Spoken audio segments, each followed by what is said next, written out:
All right, let me chime in on just the end of chapter two. I've already kind of talked on it.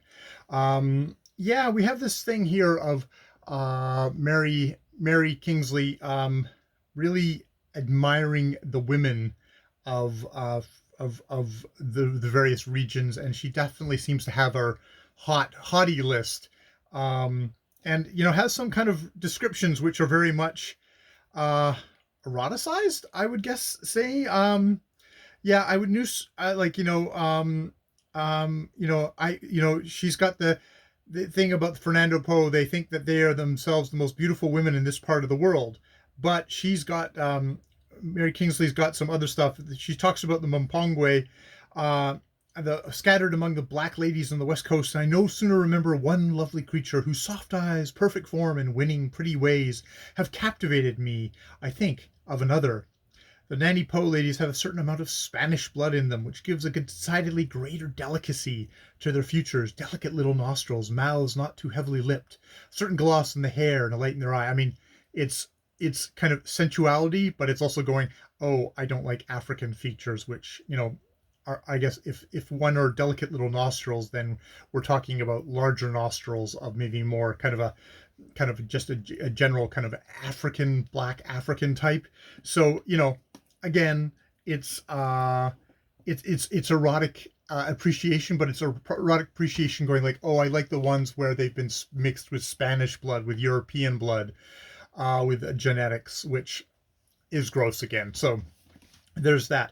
I do like the quote in here that we get from that we got thing.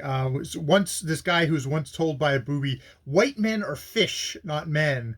They're able to stay a little while on land, but at last they mount their ships again and vanish over the horizon into the ocean. How can a fish possess land?"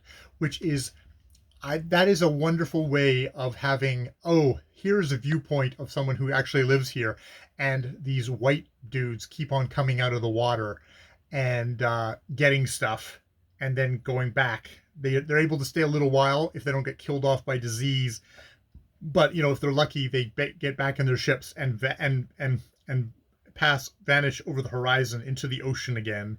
How can a fish possess land? It's like, you don't own this place.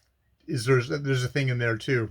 Actually, the other thing I really like about this quote is it's not rendered in the oh, what do they call it, when you vernacularize something, not vernacular, when you put it in dialect. It hasn't been rendered in dialect, which seems to be a way of minimizing and exoticizing and making fun of people, saying because, and I have to read that stuff out, and it's really painful to read out.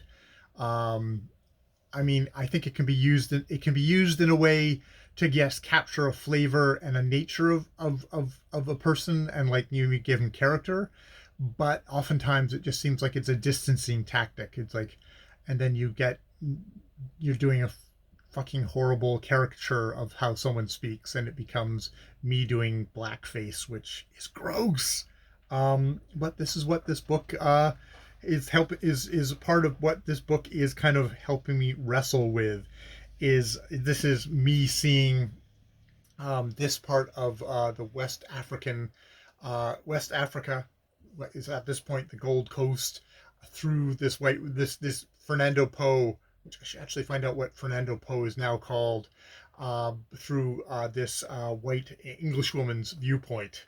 And it can be uncomfortable at times. It can be interesting at times. It does give you uh, a little bit of history, even if it's the history of how English people thought at the time. All right, about these people, and this is someone who's struggling. This is someone who is struggling to kind of say, I'm not taking everybody else's stories and exaggerations and caricatures.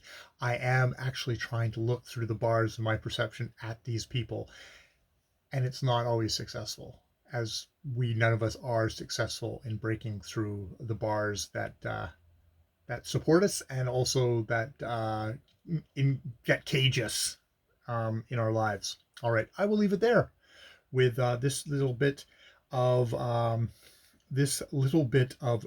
Travels in West Africa by Mary Henrietta Kingsley.